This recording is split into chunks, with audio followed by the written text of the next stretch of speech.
Marcus Blade Carter had been riding for 11 hours straight. His back ached, his legs were stiff, and all he wanted was hot coffee and a meal that didn't come from a gas station. That's how he ended up at Rosie's Diner on Interstate 40, somewhere between nowhere and the middle of nowhere. It was 9 p.m. The place was half empty. A trucker dozed in a corner booth. A young couple argued quietly near the restrooms. And at table 7, a man sat with 3 children. Marcus slid into a booth near the window, his leather vest creaking as he settled in. The patch on his back read Iron Riders MC in bold silver letters. He'd worn that patch for 15 years. It meant something. Brotherhood, loyalty, and lately something else.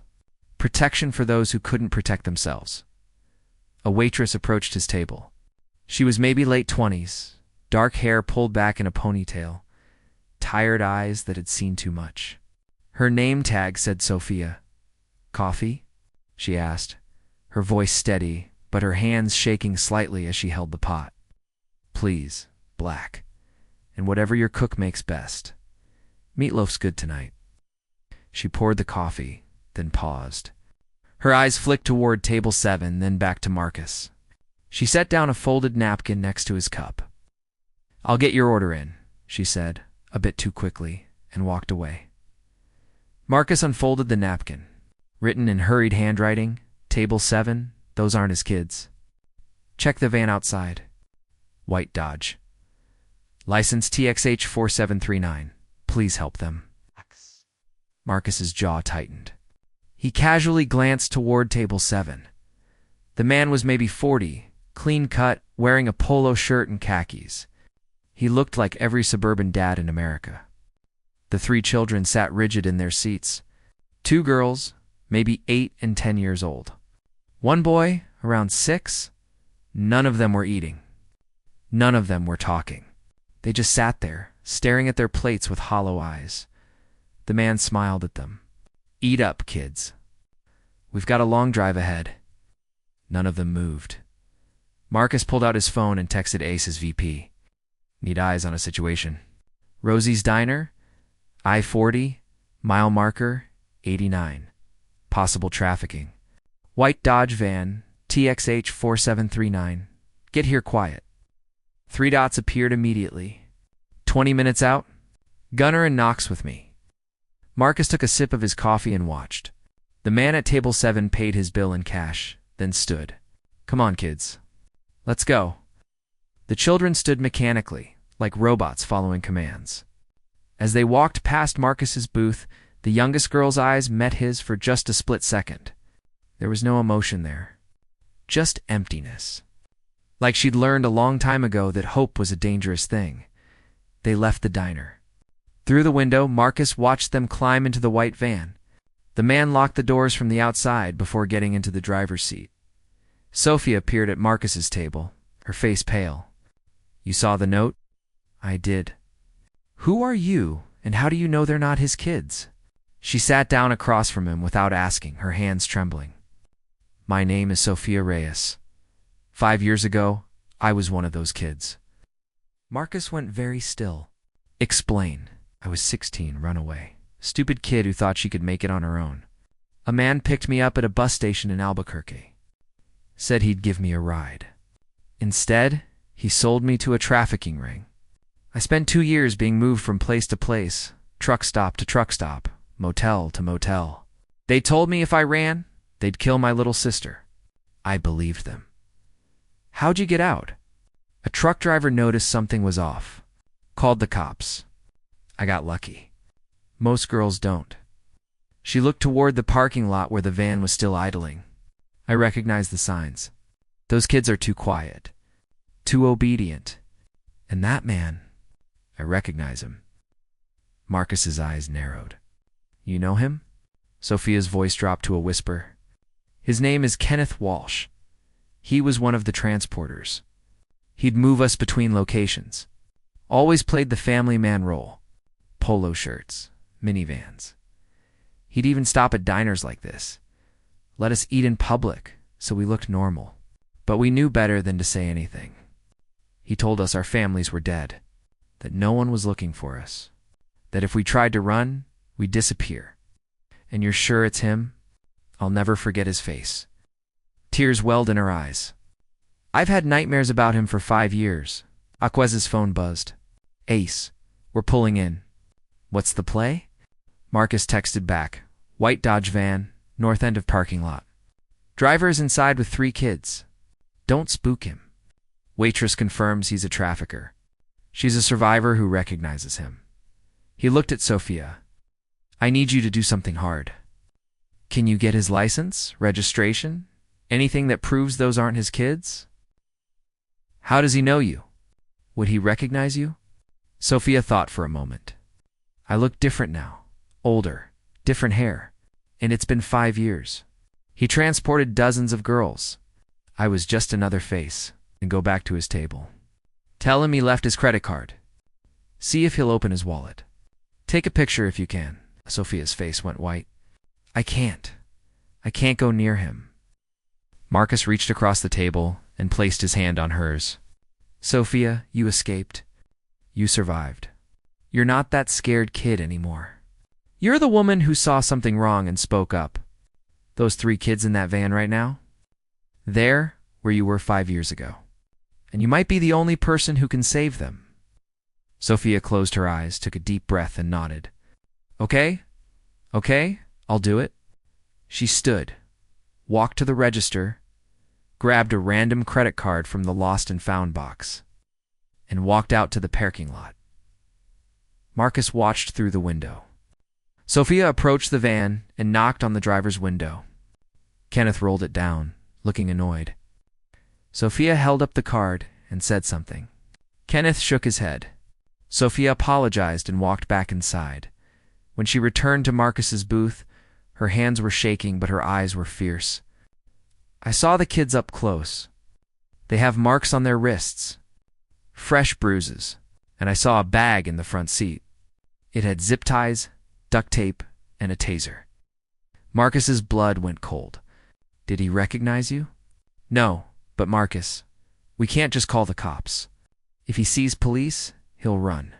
And those kids will disappear into the system. I've seen it happen. These networks are huge. If he gets away, they'll move the operation and we'll never find them. The diner door opened. Ace, Gunner, and Knox walked in. 3 massive men in Iron Riders cuts. They looked like exactly the kind of people you didn't want to mess with. They slid into the booth behind Marcus. Ace leaned forward. We've got eyes on the van. What's the situation? Marcus quickly explained. Ace listened, his expression darkening with every word. When Marcus finished, Ace looked at Sofia. You're sure it's him? The guy who trafficked you? I'm sure. Then we end this. Tonight, Gunner, a man built like a tank with a shaved head and neck tattoos, cracked his knuckles. Want me to drag him out of that van? No, Marcus said firmly. We do this smart. Sofia, do you know where he's taking them? When I was in the network, they moved us every 3 days. There was a drop house in Oklahoma City. If he's heading east on I-40, that's probably where he's going. Knox, the quietest of the group with sharp eyes and a mechanical mind, pulled out his phone. I can track the van. I've got a GPS tracker in my kit. We plant it, follow him to the location, call in the cops when we've got the whole operation. It's too risky, Sofia said. What if something happens to those kids before we get there? Marcus thought for a moment. Then he pulled out his phone and dialed a number he'd called twice before. Detective Rachel Harper, Oklahoma State Police? Marcus, it's 10 p.m. This better be good. It is. I've got a credible witness to a trafficking situation. 3 kids in immediate danger. Suspect is Kenneth Walsh, known transporter. We're at Rosie's Diner, I-40, mile marker 89. There was a pause. Marcus, is your credible witness a member of your motorcycle club? No. She's a survivor who recognizes the suspect. She's willing to testify. Another pause. I'm 2 hours away. Can you keep eyes on him without engaging? We can follow him. But Rachel, if those kids are in danger, I'm not waiting for a warrant. Marcus, don't make me arrest you. Then get here fast. He hung up. Sofia stared at him. You called the cops? I called someone I trust. Detective Harper helped us take down a trafficking ring 6 months ago. She's good people. Outside, Kenneth started the van and pulled out of the parking lot. Heading east on I-40, he's moving, Ace said. We follow? We follow. The Iron Riders and Sofia piled into their vehicles. Marcus and Sofia rode together on his Harley, while Ace, Gunnar, and Knox followed on their bikes. They kept a quarter-mile distance. It's far enough not to spook Kenneth, but close enough to keep eyes on the van. 40 minutes later, the van took an exit toward a small town called Kreps. It wound through back roads, then pulled into the driveway of a run-down 2-story house with boarded windows. 2 other vehicles were already parked outside. Marcus killed his headlight and pulled over a block away. The others did the same. That's the house, Sofia whispered. I remember it. They kept us in the basement. Kenneth got out of the van, opened the side door, and pulled the 3 children out.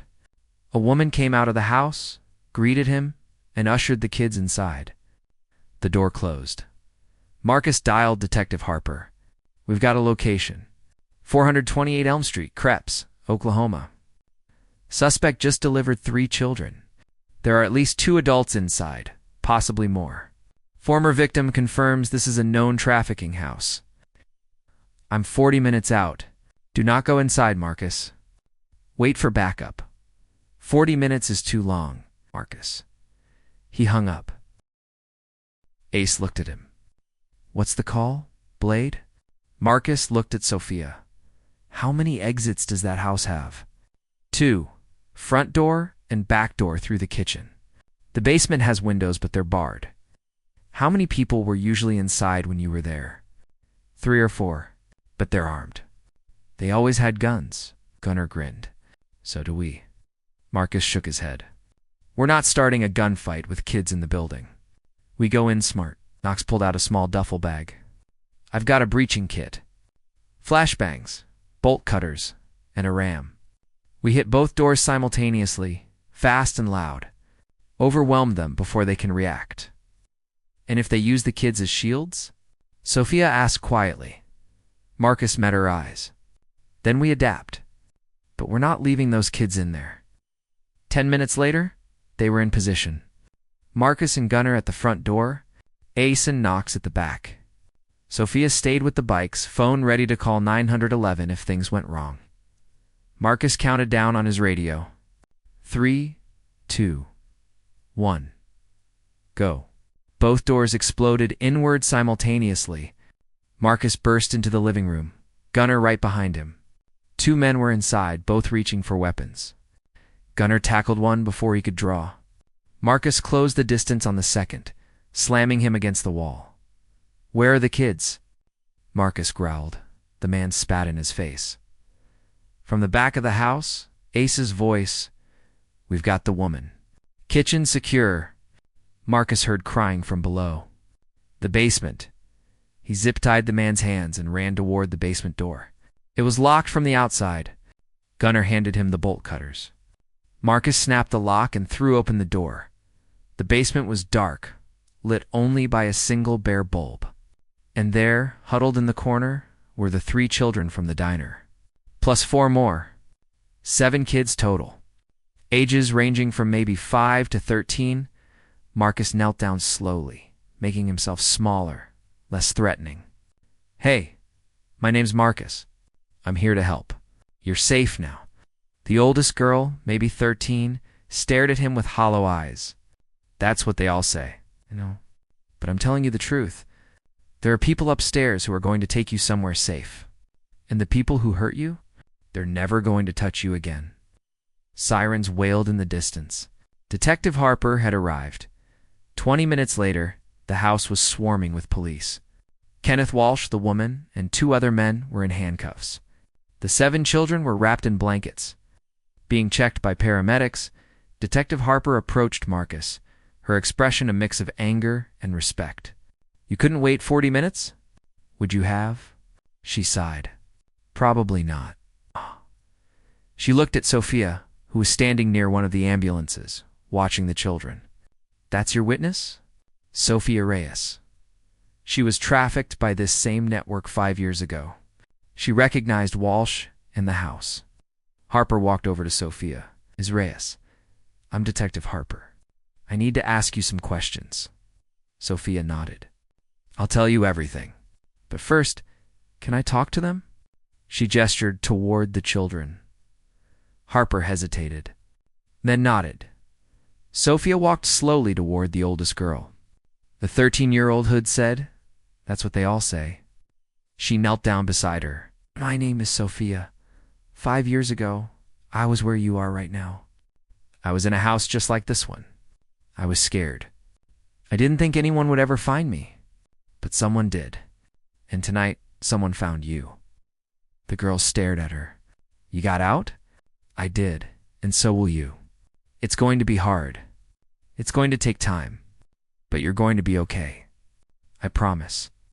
The girl started crying. Not the silent, hopeless tears of someone who'd given up, but the loud, messy sobs of someone who'd just realized she might actually survive.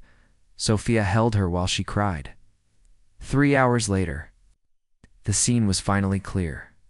The children had been taken to a hospital for evaluation. The 4 suspects were in custody. Detective Harper was coordinating with the FBI, who'd taken over the case.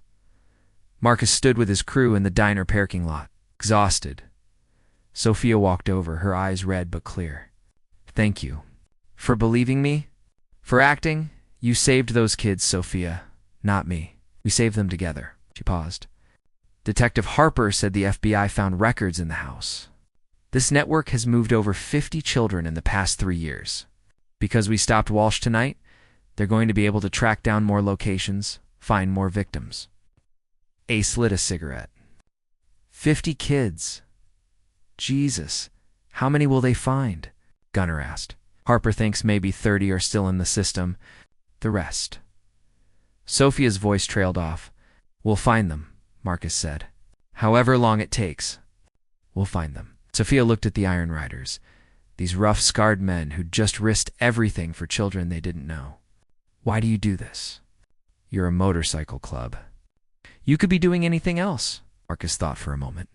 "Because somebody has to. And because we can, I want to help," Sofia said suddenly. "I work at diners, truck stops. I see hundreds of people every week. I know the signs. Train me. Teach me what to look for. I can be your eyes." Ace raised an eyebrow. "You want to be an informant for a motorcycle club? I want to make sure what happened to me never happens to anyone else." Marcus extended his hand. "Welcome to the team." 6 months later, Sofia Reyes stood in front of a room full of truck stop and diner employees. Behind her was a projection screen showing photos and warning signs. "My name is Sofia, and I'm a survivor of human trafficking. 5 years ago, I was one of the invisible victims passing through your restaurants every single day. Tonight, I'm going to teach you how to spot the signs, how to make a difference, how to save a life with a simple note on a napkin." In the back of the room, Marcus, Ace, Gunner, and Knox stood watching. Since that night at Rosie's Diner, they'd helped Sofia train over 300 service workers across 6 states. Those workers had reported 14 suspected trafficking cases. 11 had led to arrests. 23 children had been recovered. Sofia's program, funded by donations and run in partnership with the Iron Riders MC, was spreading. Other clubs were reaching out, wanting to help. Survivors were volunteering. A movement was building. After the presentation, a young waitress approached Sofia nervously. "I think I saw something last week. A girl at a rest stop. She looked wrong. But I didn't know what to do." Sofia handed her a card. "Next time you call this number, we'll handle it. You just have to pay attention." The waitress nodded, clutching the card like a lifeline. Marcus's phone buzzed. Unknown number. "This is Marcus." "Mr. Carter, my name is Jennifer Torres. I'm a manager at a truck stop in Amarillo. One of my waitresses just took your training. Tonight, she saw something. A man with 2 kids who don't match his description. We need help." Marcus looked at his crew. They were already grabbing their helmets. "Text me the address. We're on our way." As they walked out into the parking lot, Ace shook his head. "This is never going to end, is it?" No, Marcus said. But every kid we save? That's one more life that gets a second chance. They mounted their bikes, engines roaring to life. Somewhere down the highway, a child was waiting, hoping someone would notice, hoping someone would care, and the Iron Riders were coming, because heroes don't always wear capes. Sometimes they wear leather, and sometimes the person who saves your life is someone who knows exactly what you're going through, because they survived it too. Sofia Reyes had been a victim. Then she became a survivor. And now, she was a warrior. And she was building an army of people who refused to look the other way. One napkin at a time. One call at a time. One saved life at a time. The fight continues.